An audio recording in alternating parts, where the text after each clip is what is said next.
While this is the point in our meeting where the outgoing president would reflect on his or her year, I would rather use this time to share our accomplishments, what we as a community have done, as we stay true to our mission and our core values. Each evolutionary step in moving forward has been based on engagement by the community that is NCARB. Thanks to all of you, the licensure steps known as the 3 E's, education, experience, and examination, all reflect a renewed focus on rigor for a reason and relevance to candidates and the public they protect. This year, we have put the finishing touches on a data streamlined experience program. This effort is the result of several years of work by our committees and several NCARB boards of directors, with feedback at each step by the comments of our member boards. The reporting categories, which have been reduced from 17 to 6, reflect the outcomes of our 2012 practice analysis. These same 6 categories, known as phases of practice, also frame the 6 divisions of the new ARE 5.0. Experience older than 5 years may now be compiled into an electronic portfolio for the thousands who might wish to practice but find themselves in positions where they cannot document hours approved by a supervisor within the 6-month reporting rule. These latest adjustments build on earlier actions, including the streamlining of hours, focusing on core only, enacted last year, the ability to acquire credit at 50% value for hours over 8 months old up to 5 years old, and the opportunity to receive experience credit worldwide through supervision by a licensed architect, and finally, the ability to earn credit for experience gained right out of high school. And it is now having a new name, the Architectural Experience Program, or the AXP. We are also very close to launching a new version of our exam known as the ARE 5.0, employing new testing methodologies that will allow candidates to focus on knowledge and skills, not drafting abilities and seat time. Again, our community of volunteers, our member boards, and the NCARB board, along with our staff, have all made this possible. The exam candidate community has been receiving a steady stream of information for over a year regarding the exam specifications, the transition calculator aiding the move from ARE 4.0 to 5.0, and the announcement of the duration of each of the divisions. For the first time, we have also engaged with the test prep community as part of our transition efforts. And we are running the old exam for an 18-month overlap. These transition steps are a direct result of feedback from our community after our last transition. We are carrying over into the new exam the more recent improvements of the current exam, reduced retest waiting periods from 6 months to 60 days, and test results delivered in less than 2 weeks on the average. And after we move through the cut score process following the launch, unofficial results for the new ARE 5.0 will be available immediately. Now, at this point, I have a special announcement to make. The new ARE 5.0 will launch on November 1st of this year. This is an exciting moment because we as a council said over 2 years ago that we were going to develop the exam and we would have it ready to launch in the fall of 2016, and we have made this date. We will continue to spend the summer and early fall ramping up our outreach to candidates, our member boards, and the test prep community. And with the fundamental E of education, a true community effort has yielded the first cohort of the integrated path participating programs. We have 14 schools readying for their first year, and more to be announced at this conference. This community effort involved 2 years of intense discussions with a task force composed of academic leaders, collateral leaders, emerging professionals, and member board representatives. We have regularly sought feedback and hosted forums with our sister organization, the Association of Collegiate Schools of Architecture, known as the ACSA. And now we are working with schools and member boards to assure that state legislatures provide the opportunity for committed students to fulfill all of their licensure requirements concurrently rather than sequentially. We have also recognized that building a community requires ongoing work. 3 special engagement sessions were hosted in the past year for our member board executives to reconnect with their peers, to find mentors, and to celebrate their own micro-community. We have continued to provide funding for multiple attendees for each jurisdiction to the Regional Summit and this meeting. Our CEO and I have launched one-on-one feedback calls to member board chairs and executives.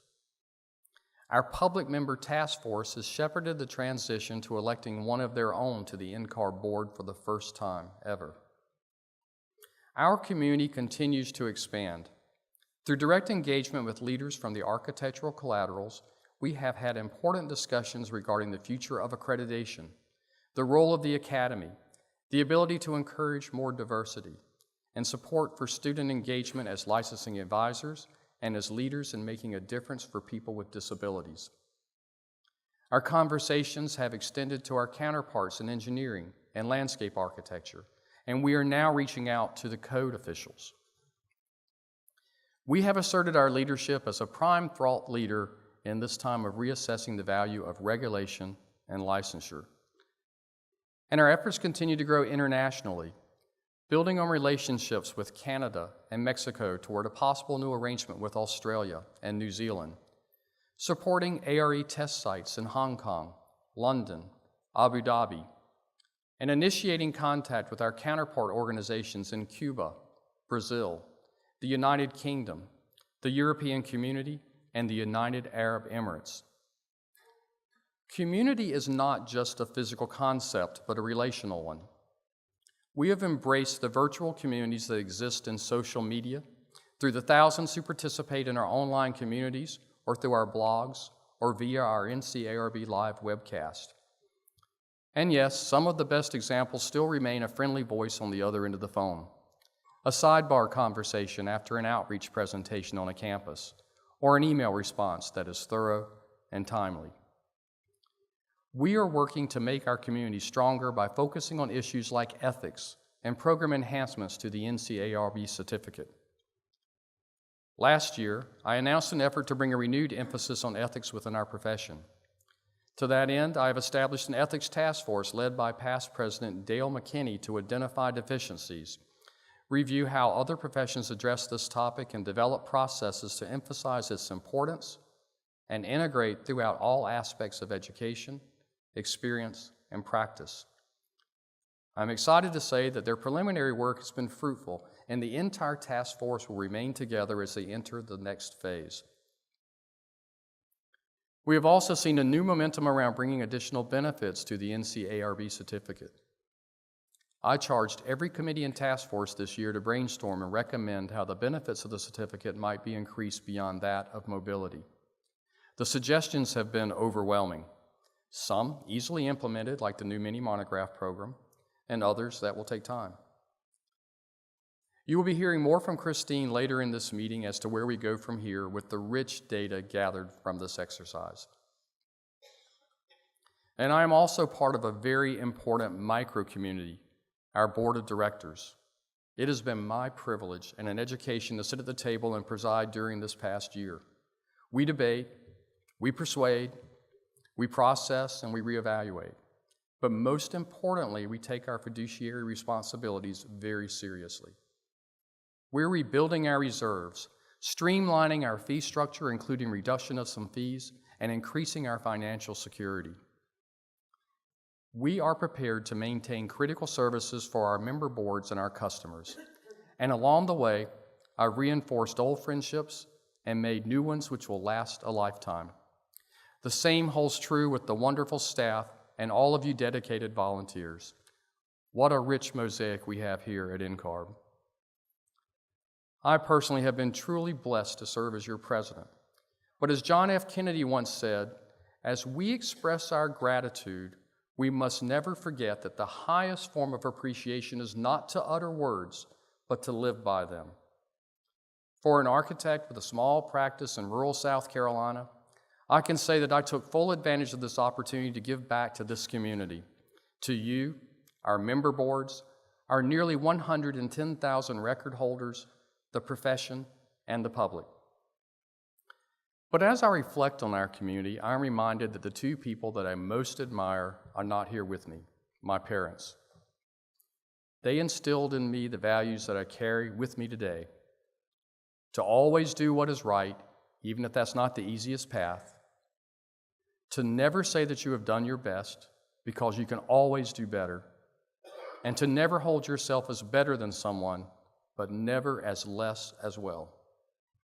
I know that they would be particularly proud of my emphasis on ethics and on always working to improve our programs. That belief system has taught me that regardless of where we went to school, how we gained our experience, or how we got licensed, a license is a license. We are all equal. With this belief system as a foundation, at NCARB, we have developed a community culture of expecting our leaders to dream, collaborate, and work together prior to and well beyond their presidential years. I have been a fan and collector of Seattle's famous glass artist, J.L. Chihuly, for many years. And Chihuly says, "I don't think much about the past. I think more about the future." And that's what I've taken from my experiences working with past presidents like Scott Vesey, yes, Ron Blitch, Blake Dunn, Dale McKinney, and others before them, along with future leaders here in this room.